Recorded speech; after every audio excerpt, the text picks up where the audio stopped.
I'll be honest with you, that was a year ago, I would have been like, forget this, I'm going home, anxiety attack, cry, think, oh my God, I'm a failure, I can't do this, I'm autistic, everyone hates me, and it snowballs. And I walked up and I froze. In that second, everything went past my brain, everything that I had done wrong, everything that happened in the past in the ring. I was like, no, come on, you've been getting up at 5 a.m, you've been doing the school run, rushing back to the gym. Okay, and I got in there. It sounds crazy. I feel at peace when I'm fighting, but yet it's the most triggering experience. It's literally like bittersweet. It was like I was in there, it was bittersweet. No, I am fiery. And whether you agree with this or not, this is my truth. My anger will never go. But it's what I do with it. It's how I transmute that now in for good. You feel the need to react, but even in the ring, you noticed that and you had choice. It doesn't mean it's an easy choice, but you know it's there, right? It's not easy, but you know. And then there was response in that, right? And just having that space, like you said, the kind of time slows down. And from my heart, that's all I can do. I don't care about the numbers, G. I don't care about the status. Would I love to have a belt around me? Of course I would. But I'm also mindfully aware of what it will take to get me there. And first of all, welcome. Thank you for coming back. Thank you for having me. So let's just jump straight into it. Okay. So you took the Mindfulness Fighters course about a year ago. Mm-hmm. So looking back on it now, how have you actually applied mindfulness in your everyday life beyond the training and the fighting? Before I got in the ring, the getting up to the ring, for everyday life, whether it was getting to training in the first place, keeping my schedule, waking up at 5 o'clock in the morning, making sure that I get to the gym for 7 a.m., making sure I get back, making sure I stay present with my son, getting him to school, coming back home, getting back to training. It's quite a strict regime that I know that I need, but sometimes elements get in the way, whether it be trying to get on the bus or the train, or whether it be at times, like I said in my last interview, I'm having what I have. It's not a fad, or it's just for this season. I have it regardless of what I do, but having the coping mechanism with mindfulness allows me to be a lot more freer than what I was a year ago or 15 months ago. And I find that even me, when I'm go to meet a group of friends, for example, I feel slightly anxious, right? And sometimes taking the tube, and it's actually really normal for a lot of people. Some people, it's even ordering food. You know, just like one of my other students. So just ordering food at Nando's, you know, he tried and laugh it off and ask a mate to order for him on his behalf. Just while you're up there, do it. But in fact, it's because of his anxiety to go do it. And you'd be surprised how actually common that is. And for you, it might be, you know, the transport and those little things. For other people, it can be just going to the shop and buying something. So I just wanted to lay it out there to people that these little bits of anxiety are actually very normal. But like you said, it's like, okay, noticing that and then having the choice, I've noticed that maybe there's something that I can do about it. Yeah. And what is that? And when you apply those little bit of mindfulness, like you said, it gives you something skillful that you can do in those moments rather than just letting that anxiety or something be the main character, right? I think also how I've used it, which was something I spoke a lot, I didn't really touch much on it. After being diagnosed, being on the spectrum, I realised how high masking I was. And through being very high masking, I was doing a lot of things that I shouldn't have been doing. Hanging around with people that maybe I shouldn't have been doing. And unmasking, it's a hell of a journey as it is, but having the mindfulness, it's reminding myself I'm also free from the masking as well. Does that make any sense? I'm using the mindfulness to remind myself that I can be mindfully, authentically myself. Yeah. With people, for instance, there's a close network of friends that it's just been such an authentic connection that we've had without us explaining ourselves, whether it be, for instance, on my fight, I could feel every person that was in that room, obviously you was there, and you remember you took me outside and you was like, Jazz, like, just concentrate on getting in the ring, concentrate on the mindfulness. Thing is, for myself, it's over and above that. I can feel every energy in there. I can hear my man who's opening a packet of crisps. I can sense who's doing pads. I'm listening to the commentating. I could feel everything. But having the mindfulness as someone on the spectrum, it was a chance to apply it in a different way that maybe someone else hadn't thought of or somebody else has done but haven't spoke on. And I think for me, that was also a breakthrough as well for myself, because I was unmasked. To feel everything so deeply or nothing at all, to then apply mindfulness, whether I'm adapting to what I have been taught from yourself, or also, obviously, you know, like, not every shoe fits all, or whatever that term is. I started adapting it for myself, having my own playlists, like how we speak about. That, for me, is something that I am doing currently, and it's happening without a thought of, oh, am I doing it in the right way? Because when I am doing it, it's working. Yeah, that's it. Would you say that unmask? Because when I hear unmasking, is it just you becoming more your authentic self, your true self, right? So it's allowing you to express yourself in your most natural way, right? Because a big part of mindfulness is dissolving of your ego. It's about all those barriers and those defenses that we put up. And so we act perhaps a certain way around different people and try to adapt, right, to please other people or to maybe hide an anxiety or something. But Correct. The more that you do practice mindfulness, and which is the skill of being present, right? When this voice is saying do that or feel like this or worry about that, it's being able to, okay, that's happening, and yet I choose to be this thing that we call present. And like you said, you're figuring out how to be present in your own way and what that means to you. I think for me, I agree with what you're saying, but for me personally, unmasking has been something that I had been doing for so long out of fear of maybe whether it was rejection or fear of judgment.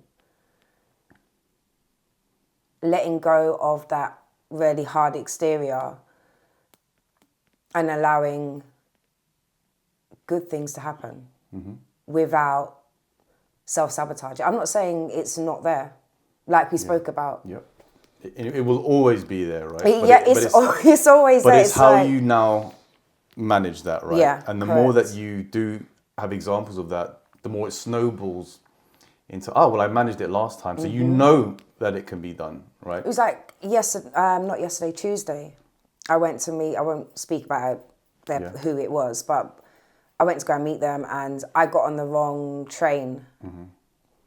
And I'll be honest with you, that was a year ago. I would have been like, forget this. I'm going home. Anxiety attack, cry, think, oh my God, I'm a failure. I can't do this. I'm autistic. Everyone hates me. And it snowballs. No, I had a safe person. I messaged them, and we used dark humor around it. You got on the wrong bus. Yeah. And then I spoke to the person and said, look, I'm going to come and get you. I would have never done that a year ago. I would just be like, forget this. I ain't doing this. Yep. And I went, and I had my interview with him, and we spoke. And again, it showed me a clear point of, like you just said, unmasking. It's not about becoming something else. It's me becoming something that I always was, but couldn't figure out. And I'm not saying I'm not going to say, oh, it's easy. It's not. Because there's certain traits that I had, whether it was cancelling, remember, like, I'll cancel appointments, or I will cancel meeting with friends, or not go to a fight because there's going to be loads of people there, or whether it be because I like things the way that I like it. It's not about me being rigid, but it was because there was something else going on. Doesn't make me any different. It makes me imperfectly perfect the way that I am, but being able to thrive within that now without consistently self-sabotaging, there's a freeing feeling of that. Yeah. But yeah. Well, you came back to the ring 2 fights close together. So Within a week. yeah. Now let's talk about how you use the tools going into those fights, and where did you notice they really helped? Okay, we'll speak on my first fight. Yep. My first fight, I was hesitant. There's no point me sugarcoating stuff. I'm going to be honest, because at the end of the day, my truth is my truth. Everyone is different. Could I have done better? Yes. But did I do better than the last time that I was in the ring? 100%. Mm-hmm. Did I stay in for all 3 rounds? Yes, I did. Yeah.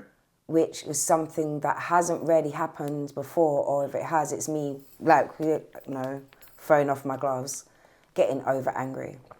Yeah. I was able to listen to Jose, who is my coach at Fight Zone, and I was able to hear him coherently and make sure that there wasn't too much of a reaction when I'm feeling something. There was a point where I thought I had like 3-4 people before me. Before I knew it, I got called up. Jazz, you're next. And for a second, I was like, shit, okay. The pressure was on my shoulders, and then I think when we was on the sides before we was walking into the ring, there was 3 parts to it. There's what I input, and there was what, funny enough, my corner input that I didn't actually think of as deeply as I had done at the time. But on reflection of it, it was saying affirmations to myself, things that I am consistently saying to other people. Mm-hmm. Yeah. I've got this. Like, I'm amazing.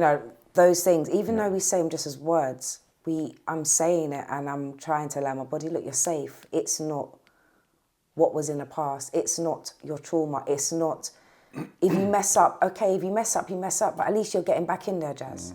There was like that third person speaking, but there was a profound moment that not even yourself was aware of or anybody else. And I walked up and I froze. I don't think the crowd was aware of this.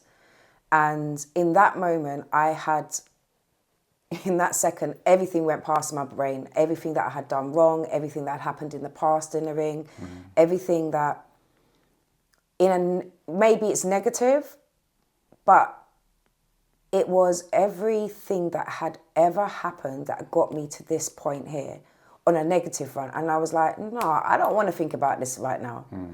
And Jose and Carlotta, who also was in my corner, pulled me aside.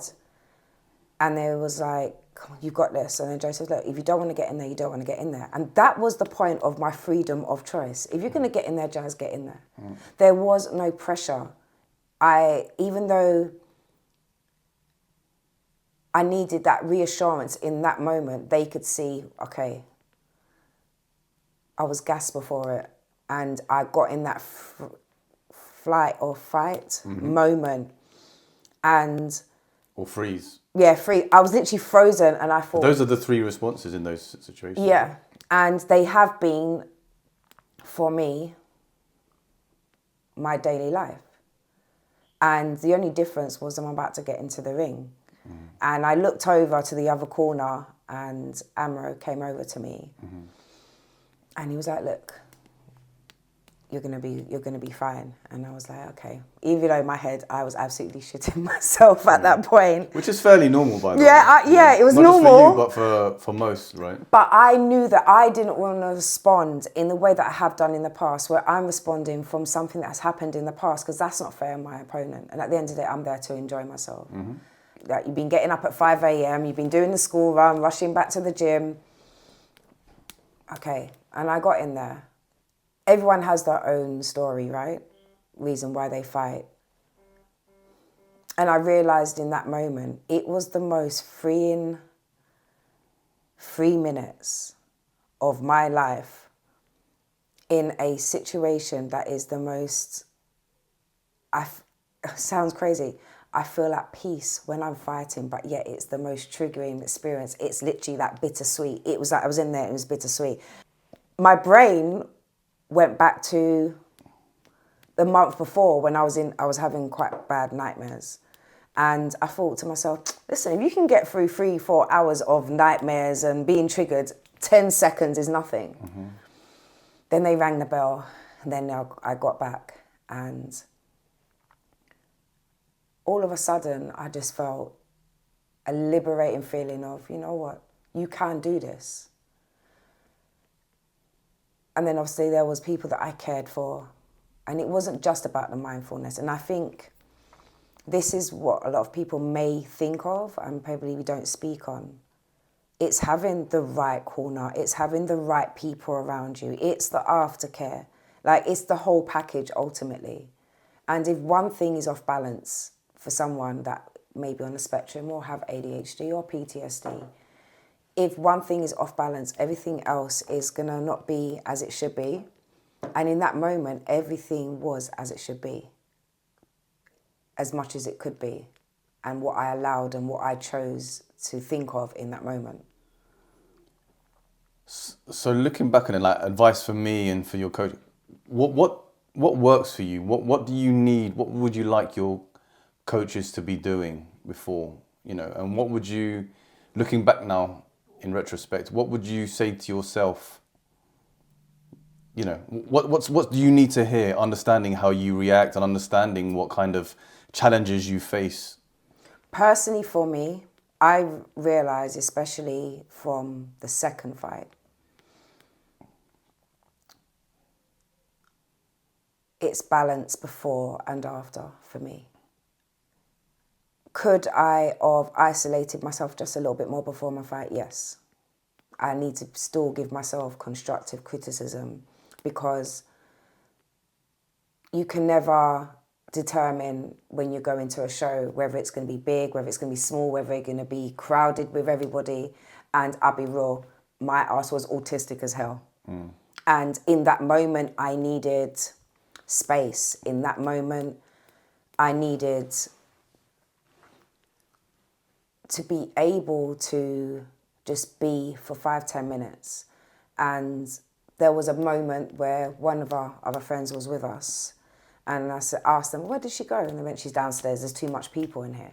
The fact that I'm in a circle that has similar traits as myself, we're able to speak so much clearly and so much more profoundly with each other. It allowed me to be myself, and it was like, listen, this is too much, there's too much going on, without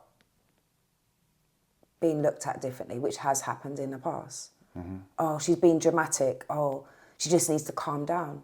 No, I just need my coping mechanism. I need you to understand. It's not I'm being dramatic. This is a lot.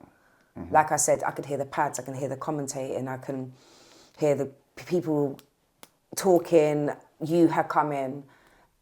And I think for myself, whether it's my coach or whether it's the assistant coaches,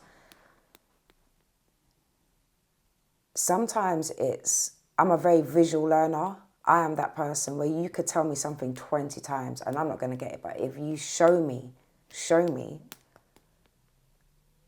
and give me the space to do it, come back. All right, are you struggling? It allows me to be more present, because my surroundings, you can cut this bit out, right? Your surroundings? No, I need to go back on that. For me to be present at a fight, I need movement. I'm that person, I need movement. I need to still move around, but I need also that time alone, whether it's sitting in the corner with my headphones on, which everyone knows I've constantly got my headphones on. And the aftercare, obviously, we spoke on it, was something that I hadn't thought about at that moment. All right, so after the positive experience, because I want to label it as positive, right? Mm-hmm. Because the same usual challenges that the old Jazz would have just bailed on, mm-hmm. right? Not even turning up to the venue, right? But that then other challenges, and like I tell all my fighters, expect the unexpected on fight week. An injury, an argument, a this, a that, right? And don't let that be what derails you, right? And no matter what happens, the day of the fight, there's only one mission on that day. There's only one priority, one star. You're the star of the show that day. Nothing else matters. Deal with all that crap afterwards. So I call that success, what happened that day. Mm-hmm. Then you had your second fight shortly thereafter. So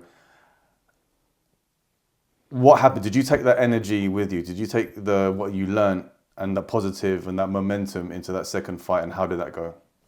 Okay, so the second fight, I'm going to be honest with you, I was totally different.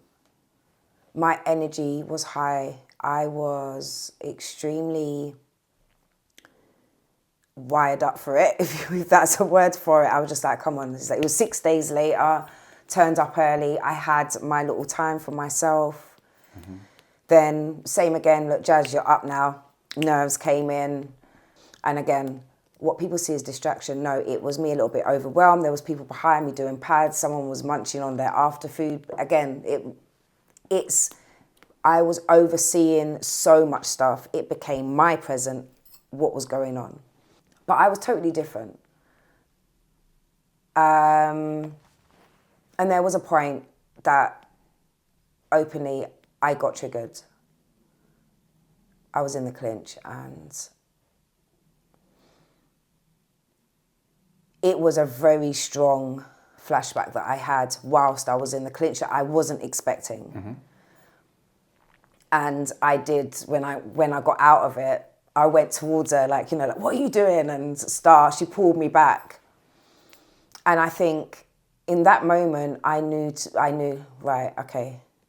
In that split second, obviously from the outside looking in, people are seeing like a second. For me, that second can literally slow down. And I thought, right, you need to catch rein on this. You need to be able to control yourself.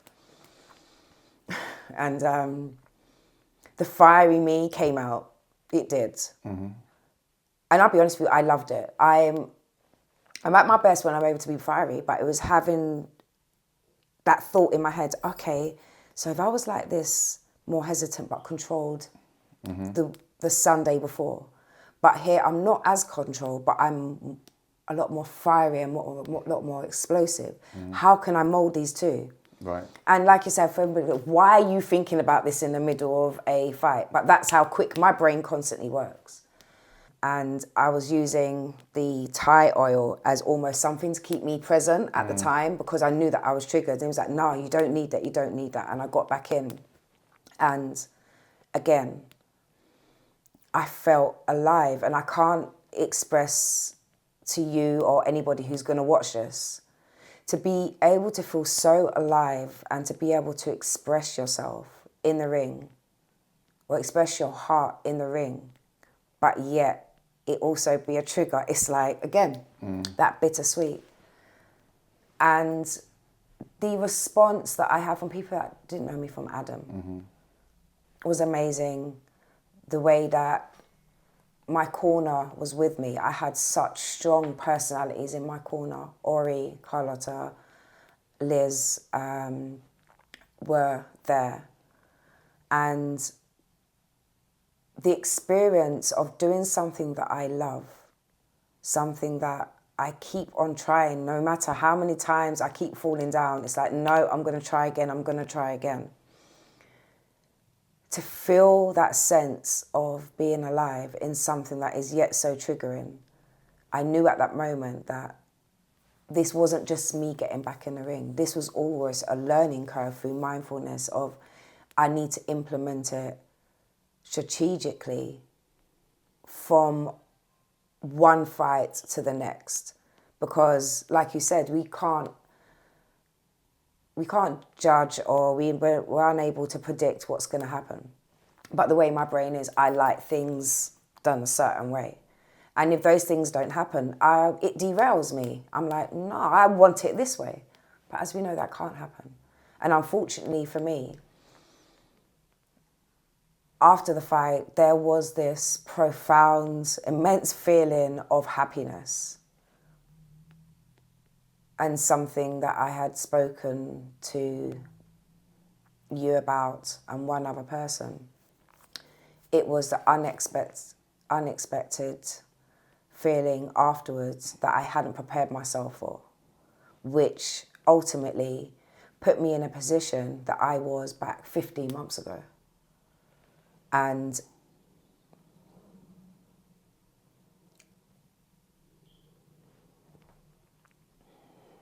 I thought, it sounds stupid, me getting back in a ring, I was able to get rid of that label of having PTSD or being on the spectrum. There was that sense of, do you know what, I can prove to myself, ultimately, I can prove to my children and my family and my friends that I'm not just this label. But unfortunately, I got triggered, and the come down after the fight, because of all the adrenaline, it triggered an episode, which I didn't realise that's what it was at first. I just thought it was, just feeling a bit down. Obviously, I spent like the 7 days, I jumped from the first show to the second show. And then we had the Christmas period. Obviously, the gyms are slowly closing down. So the intensity of training had stopped. So my coping mechanism is training. My coping mechanism is being at the gym. It was kind of taken away. And I had stopped doing any mindfulness. I stopped being mindfully aware because I was stuck in this thing of something that was so good that happened to me. Getting in the ring twice in the space of, 7 days, was overshadowed by the fact, oh my God. Flashbacks, I couldn't sleep. There was like 4 days where I hadn't slept for 4 days straight because every time I closed my eyes, I was having flashbacks, and I was back there, and I felt a deep sense of shame that, like I've said to you quite a few, Jazz is fucked up again. The narrative was Jazz is fucked up again, and I didn't even tell you. It was because I had someone close to me that was aware, like, what's going on, Jazz? And I divulged to them what was going on, and I thought, I can't believe this. Like, how am I going to deal with this? I can't tell G, I can't tell anyone. It's going to look like I failed. And because I was stuck in that momentum of negative thoughts, and I thought, no. Like they say, if you haven't, when you're the first person to do something, you're not going to have someone else to look up to, are you? To show you how to do it. So if you're the first person to do it, you have to be the one to go through those emotions, to go through the middle, the beginning, the end.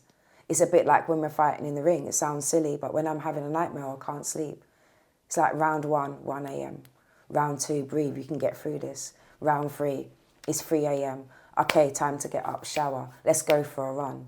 Round 5, you're all right, we're through this, breathe. It's just like as when I'm in the ring. And it took me up to, I think it was like a week before Christmas. And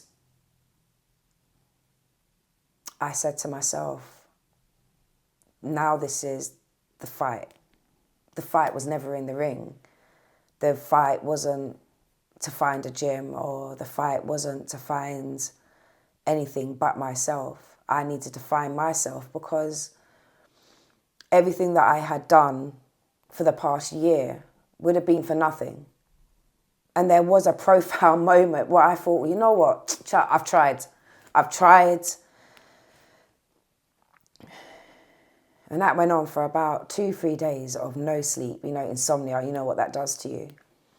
Then the flashbacks were real. And I remember jumping up one morning and I was like, nah, I'm not having this. I went for a run, and I've never ran so far. And I think it was 2 days before the gym closed. And I went to the gym and I said to myself, right, the gym's going to be closed. And I wanted to reach out. And I think, again, this is growth as well, because I was mindfully aware that I need to let someone know, look, I'm struggling. But I was also very aware that sometimes when you speak your truth, it comes with judgment. And like you said, Jazz, don't care what other people think. No, it's not just that.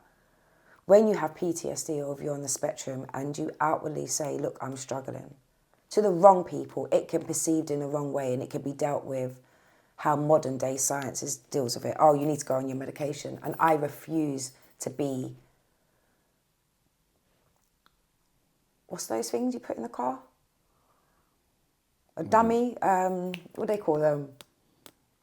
What do you mean? I refuse to be like a test dummy. Oh, yeah. For modern day science, oh, go back on your medication, when I have tried everything within my willpower and my heart to not go back on that. So I started doing the mindfulness as best as I could. Grounding myself, going outside, running. And the come down slowly started stabilising itself, and I got into a mental state that I was able to coherently express myself and explain, and then obviously we spoke. And I realised in that moment, it wasn't that I failed. Even though I have felt tremendous shame that that happened, I now feel liberated that even though I had to go through that, I'm here to speak about it, to show other people that mindfulness works, but not every shoe fits everybody. It's you implementing into your own. You've got the blueprint, but for you to be able to work for you, you need to deal with it how you want to do it. And I think for myself, I realised that when I get back in the ring in the next month, which is going to be happening, I need to make sure that I'm mindfully aware of that cascading feeling afterwards, that come down, that everybody gets. But if you have a diagnosis of something, it can be profoundly more intense, and how I'm going to deal with it, because I didn't put those measures in. And I didn't speak out, but now I know what to do. And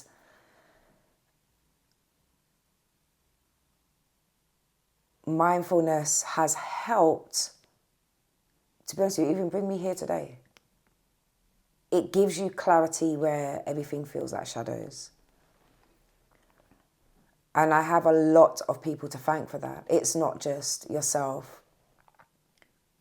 It is my team that I've had around me. The way they have spoken life into me, the way they were with me before my fight, during my fight, and the belief that sometimes that I don't see that they have in me. And even when I am angry or when I'm feisty, not constantly saying, oh, you need to calm down. Like, being told that constantly is like, it stays rent-free in my head. No, I am fiery.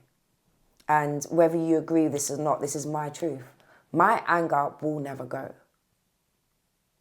But it's what I do with it. It's how I transmute that now in for good. It's not suppressing me, it's fueling me now.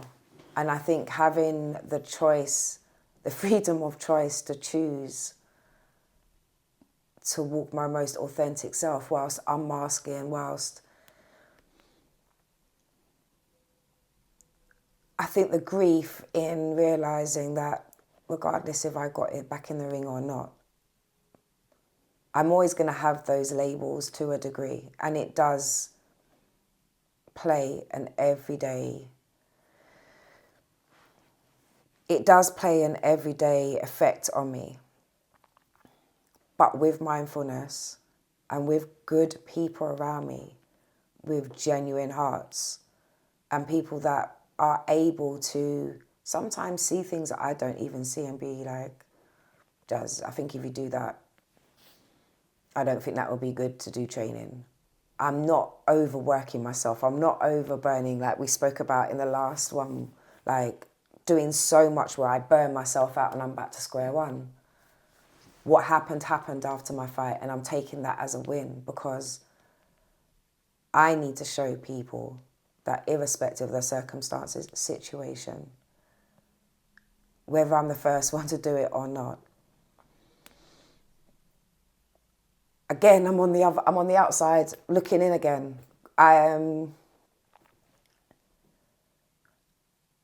And from my heart, that's all I can do. I don't care about the numbers, G. I don't care about the status. Would I love to have a belt around me? Of course I would. But I'm also mindfully aware of what it will take to get me there. And in my heart, yeah, I'd love that.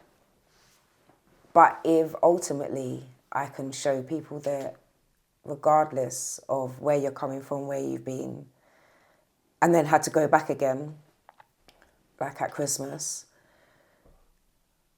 if I can do it, they can do it too. So just as a coach's perspective, again, when we first met and what you were going through and how you were living your life, it's not surprising that even with after all the progress that had been going on, that there were going to be moments where old feelings and old terrors and old thoughts would come back, right? And it just so happened that those ones were quite aggressive, right? And they lasted quite a while, and then the lack of sleep, and basically it spiraled. But you came out through it, right? Rather than having it being a lifetime, and the way that you were feeling and the way that you were living and just trying to survive before, you transitioned to a period, to a point in your life where you're not just surviving anymore, you're growing, right? And growth isn't like that. Growth is, but overall you're doing It's that, a roller right? coaster. Yeah, but I mean, if you were there and you're up here now, right? Yeah. And it hasn't been that. You know that it's been that. Yep. And there's been moments when it's been high, and there's moments when it's been, but in general, it's going like that.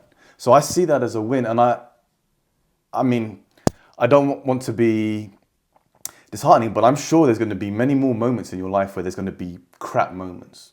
Of course. Days of insomnia again. I'm sure that's, like we said, those kind of things are never going to go away. But remember, we talked about the reaction and the response, right? You know, how you feel the need to react, but even in the ring, you noticed that and you had choice. Yeah.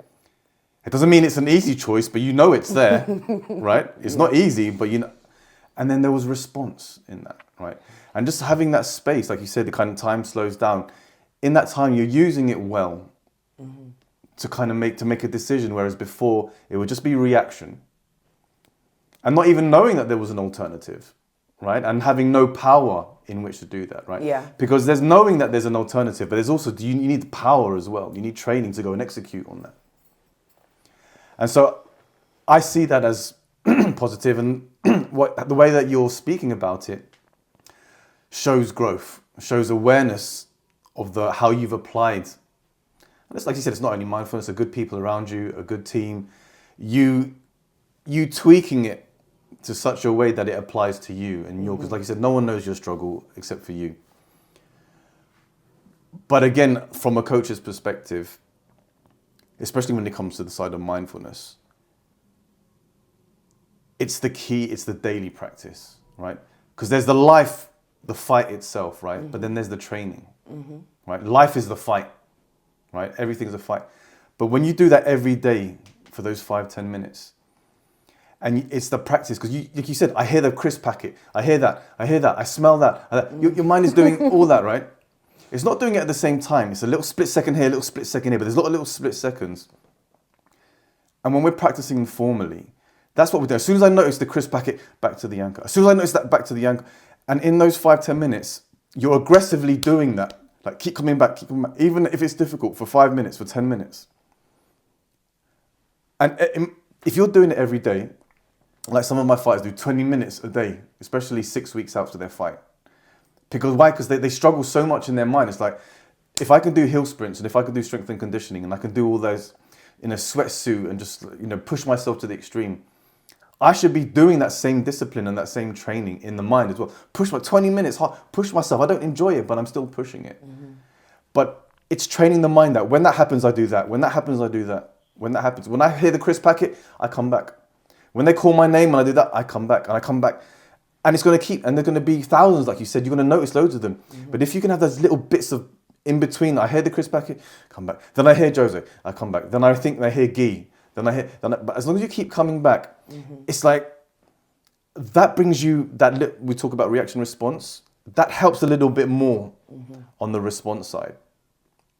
And so it's not just only applying it in life, which is great, which is what you're meant to do. But if you co-partner that with, I'm going to do 10 minutes in the morning every day as well, and you partner that up with the way that you apply it in your life, you'll see a massive difference. It's the glue. It's like a bit like what I spoke about between the two different fights. It's the glue in between how we function every day. It's that reset in your mind. Okay, what matters right now? Training matters. Getting my son to school, getting home, get back to training, come back home, cook dinner, spend time with him. That can sound all a lot as it is, but if you have that, like you said, 10 or 15 minutes of, okay, what matters now? Let me stay present. 100% for me, it works. But ultimately, it's also like what you just said. It's your corner, it's your team, it is the people that are aware of the struggles but not making it so much of an issue. And I think that a big part of that goes down is to how you explain it to them as well, right? You need, first of all, you need the good group of compassionate and caring people around you, right? But then I think if you make it clear to them how they can be supportive in those situations. But even that's hard in itself sometimes. Yeah, of course, right? Yeah. And that's what you're figuring out. Yeah. That's why I asked you, now looking back on that, how can I and how can a Jose and how can a corner mate, how can they best support you in those moments leading up to a fight? Because we'll try our own way. Mm-hmm. Like someone said, calm down, Jazz, calm down. Thinking, I'm helping you, I'm telling you to calm down. Not realising that's completely the wrong thing to say. It's doing the total opposite, yeah. Yeah, so it's about being skillful in communicating what you need from other people, but in a kind way, in a compassionate way. Without shouting or getting angry or because I'm overstimulated, because that happens. And way beforehand, months before a fight comes up, it's like, have people understand what it is that you need. And I think that's why I got the win that I got in terms of getting back into the ring. Because the relationships that I had formed,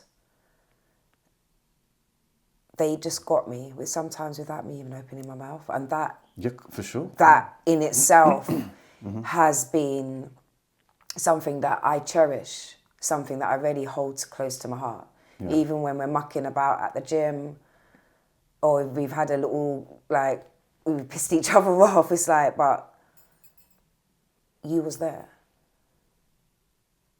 And it is the people that stay regardless. And I think regardless of the likes and the shares and everybody trying to outdo each other, having an authentic team around you that only wants to see each other win, we can speak on it, but for it to actually be that, it's quite rare to have. Mm-hmm. And I can't fault my corner because they have given me that freedom to still be me in the ring without constantly you need to be calmer, you need to be this. No, they've allowed me to be me. Jazz, you're fiery. Jazz, you're this. But to apply the mindfulness and then also apply a caring team thinking, right, she's been triggered. No, we need to get her out of that, which happened in my second fight. They saw it coming before even I saw it, and it was, now let's bring her back. To have that and people to clock that's what's going on. Mm-hmm. That's priceless in a pursuit of a journey that you and I both know and the people that are around me. I'm not here doing this because out of ego. I'm doing this to show so many other people, whether they're in the ring or outside of the ring. They can do it too, like I said before, but also maybe to show coaches at other gyms where they're going to come across other women, men like myself and think that we are one thing or another, or think that, oh, we're not coachable or we're too this or we're too much of that. That just tweaking their coaching as well, you could bring out of them that nobody else has. sometimes maybe they need to be openly mindful that not one shoe fits all of their fighters. And I understand that I fully can understand that that's very hard to do. But if your coach truly cares about your well-being, and if your teammates care about seeing you win, which has happened to me, they have adapted accordingly. Yeah. And I have seen that even going back, 3 weeks into January. Yeah. And even the way that I'm training is a lot different to how it was back in November. Like you said, it's that growth that I can very easily go up on my Instagram every morning and shed light and positive affirmations. And something that I've learnt that I am really trying to embed this year is my DJ playlist to myself every morning. Not just survival. Okay, I've had a nightmare. Let me go for my run for an hour. Or let me get to the gym. I'm not feeling good today. No, the softer side of the self-care that I haven't had. Whether it was taking things down a notch, going for that walk, giving myself that self-love, that self-care that I so easily give out because that's just who I am. And in the past, we've had this conversation. You need to look after yourself before you look after other people. But the thing is, if your heart is truly that person wants to see who everyone wins, regardless if they want to see you win or not, we can't change that part of ourselves. But what we can do is adapt that part of ourselves where we are also filling our own cup. And I think that's where I am at my journey. It's being kinder to myself to know, look, Jazz, there's a lot of growth here inside the ring and outside of the ring. And I think the next part of my journey is, yeah, I'm going to be going hard at the gym, as you and I both know that I will do. Mm-hmm. But also, when I next fight, it's going to be better than the last one.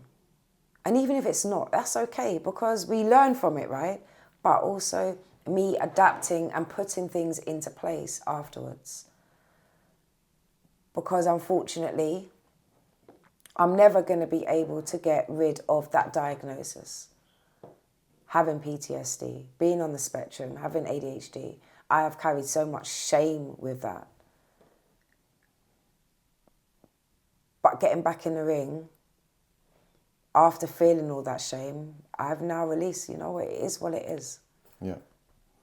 And now I've got these small things that I can tweak as and when I need to.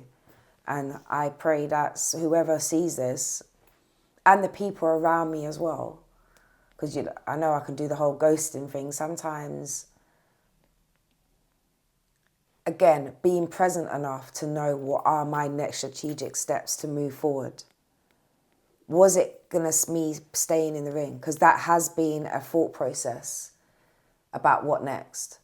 Do I want to go back in the ring? I've done it now, okay. Yeah, because that's where I feel most alive. Even though the aftermath is where I feel most triggered. It's now me finding that balance between the two, whether it's more mindfulness, whether it's more training. I don't know in this present moment what that is. Mm-hmm. But what I do know is this heart just wants to fight. Regardless, I can't get it out of me. So again, just to kind of summarize, because I think it's important that as we look to the future now, mm-hmm. and anticipating a long career of fighting for you, all right? Just let me finish. So mm-hmm. let's assume a couple more years, regularly fighting, mm-hmm. right? It's so important that we're learning from each bit, mm-hmm. right? So we know that you like a little bit of space before. We know all right, so every time we go to a thing, make sure that we figure how that's going to happen, right? Mm-hmm. Sometimes physically there's not going to be a lot of space, right? Does that mean you go outside for a break? You can figure all that out on your own. Understanding what role your team needs to play and understanding it can happen organically, like it has done. But then there's ways that you can help in your communication as well, and understanding how they are and how much you can expect from them to understand, right? Yeah. Because They have their own ways. You're not going to tell people what to do, but you can share what's important to you in a skillful way, right? Yeah. Basing on those, and also the formal practice, especially because, well, you know, Sam Harris, which is one of my teachers, even though I don't know him, teacher through his books and through his podcasts. Mm-hmm. He talks about the mindfulness. He goes, you're going to get that letter one day, or that email that someone's died, or you're going to get that diagnosis, or you're going to get that you got fired, or this happens. There's going to be these moments in life of massive tragedy. And it's like, how are you going to cope in those moments? And he said, the mindfulness practice that we do and the daily stuff, it's so that we know that life's going to throw us these curveballs all the time. How are we going to manage those skillfully? And if you have if you have some PTSD or something then you have a bit of extra work to do in those situations, right? But it doesn't mean that you can't do anything about it, right? And it may mean you have a couple of nights of insomnia. It may mean that you have to go, but like, as long as that curve is going upwards, and as long as you come out of that, right? And you're just like, wow, that was terrible. I cried, but you learned and you came out stronger. And as long as you, because I talk about the mindfulness coaching, about, first of all, let's stop the suffering and let's thrive. Doesn't mean we can't do bits at the same time. But so many people that I work with are just trying to get by every day, right? But once you learn that you don't have to agree with and you don't have to follow every thought that comes into your mind. And again, the more that you observe them, the more hey, I'm the observer. I'm not those thoughts. I'm watching them from over here. So I learn, well, who is this thing that's doing all the watching, right? Who is the witnessing? Who's doing the observing? That's when you're getting to your truth, right? You're not all these labels. You're observing that and you're noticing that they come up and they might be scary and they might be overwhelming and they might grab hold of us and they might drag us through the dirt. But the more we practice, the more, it's called dualism, we can separate ourselves from all that language and all that chaos and all the history, the labels, the bullying, all the comparisons, all that. And from that place, this is getting closer to who you really are. This is unraveling all that crap. And so it's important that you practice all of the time, because I can see all the progress that you're doing. The bit that's the advanced bit. It's like, now I'm applying it in life. When this happens and that happened, I'm being mindful. But we still need that formal practice. That's the sparring. That's the pad work. That's the strength and conditioning. Then life itself is the fight. Because all day long you're fighting, you're applying it. But then you need time. Let me hit the gym now. Let me do an hour in the gym where I'm doing technique, pad work, strength and conditioning, hill sprints, doing all that. Let me do that. And that's what those 5-10 minutes represent. And then you come out feeling strong. And then now let me fight, but now I'm fighting from a stronger place. Then every time you're doing that, you're building your strength. So now when I'm in the gym or so they just call my name out before the fight, or I'm hearing the crisp pack hit, or I'm having this and all that. I'm hearing it, but I'm coming from this position now, right? And it's just a fact. The more you do those drills, the quicker you notice the crisp packet and the quicker you can do something about it. The quicker that choice appears in front of you. And the more strength that you have to say, oh, I know this is the more skillful road in this moment. And I actually now have more power in that moment. Doesn't mean you'll win all those battles, right? Because it's extremely one that are heavy in the past. But in general, the more that you practice, the more you just level up to allow that beautiful stuff that you're doing in your life and the awareness and all that kind of applying mindfulness here and there. The more you level up in that experience as well. I agree. Right, so someone who not only just wants to apply mindfulness, but someone that suffers with like a PTSD or someone that has resonated with your story now, right? What advice do you have to someone like that, whether they're a fighter or whatever they're dealing with, right?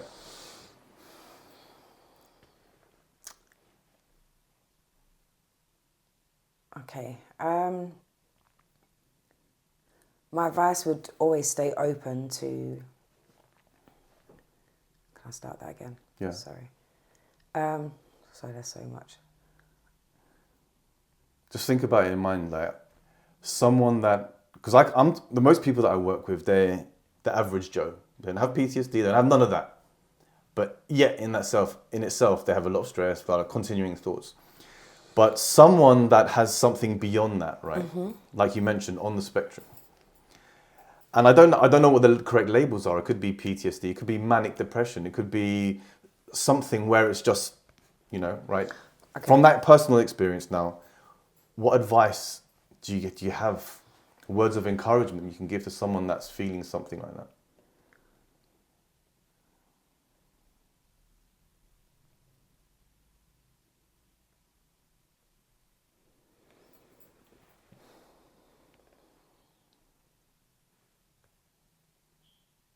So I'm trying to, even like now, it sounds weird, I'm doing mindfulness as we are doing this interview, because there's so many thoughts and emotions that I've gone through since being in the ring and since having that major come down after the fights. And I had gone through so much since November to now. So I can only speak from my personal experience. And that's all we're asking, right? Okay. I would tell them to stay authentically themselves. And I know that sounds, you see it plastered everywhere.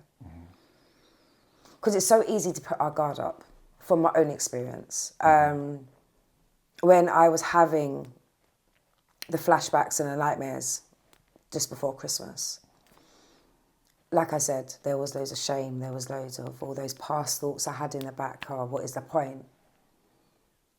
And I'm telling you there is a point, because I'm still sitting here right now. Because if I didn't have the mindfulness, if I wasn't mindful about the type of connections that I have now, the people that surround me, I wouldn't be here. I am, unfortunately, a product, whether it's a product or an actual energy that everyone is seeing in front of them, where I'm consistently showing, look, get up and keep teeping, like I have on my thing. People think me say keep teeping and it's just a word.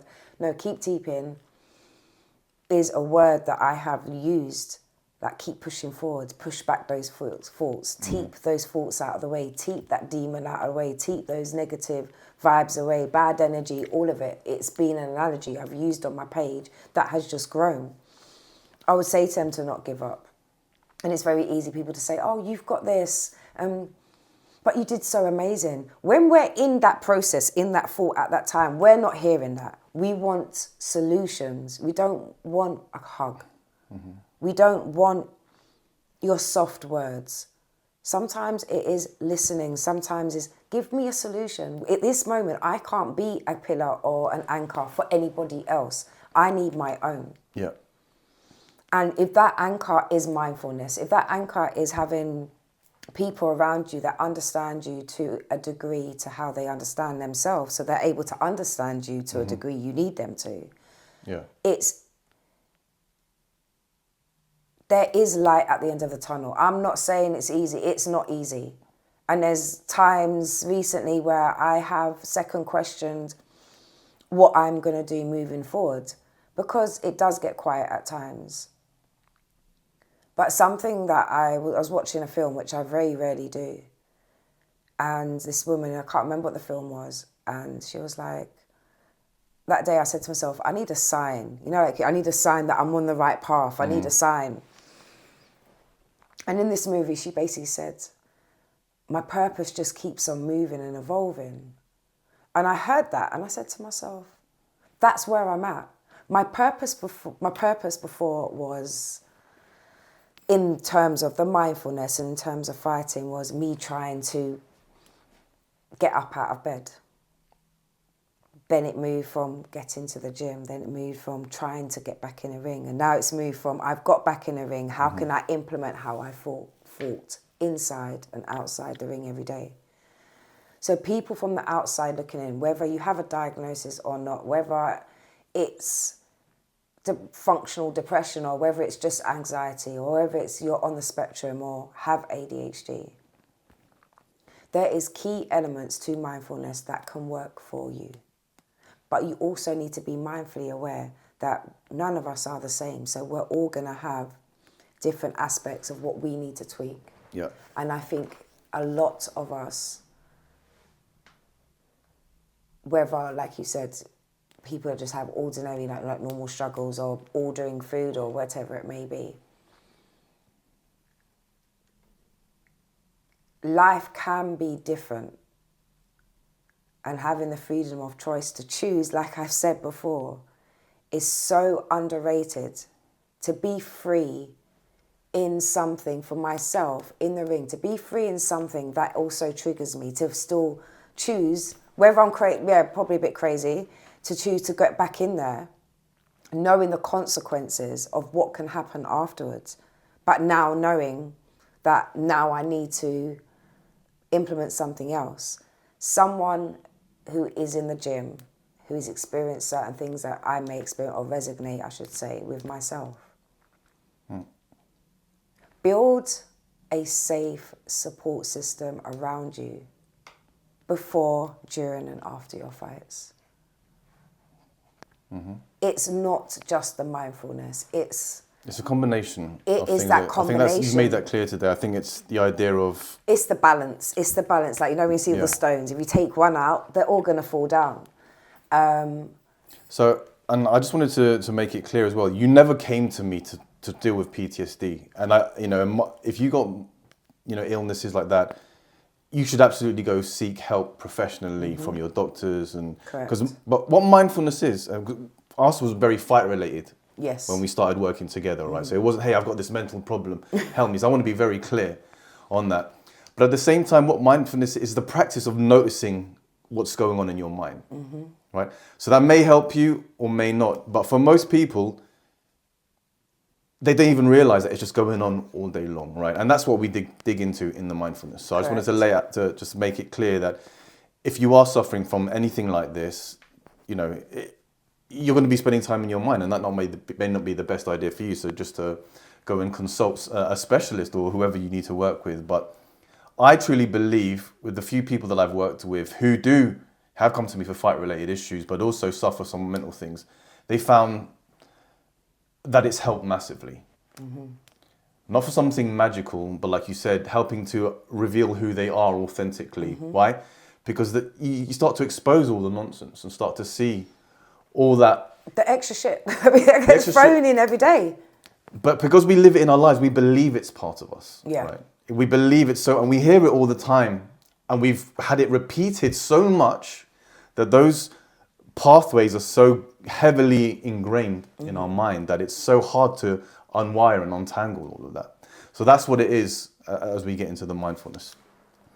So just last question then, and I end all the podcasts like this. It's like, what matters most? Your heart. Sounds cliche, but your heart. Okay, go on. That's what I'm saying. If you do it all from your heart and your soul and you speak your truth, you can't go wrong.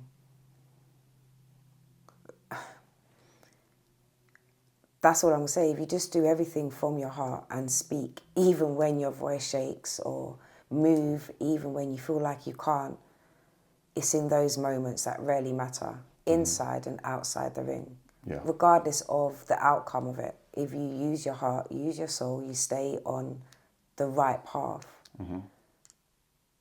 then ultimately you're always going to win in one way, shape or form. I'll leave it as that. All right.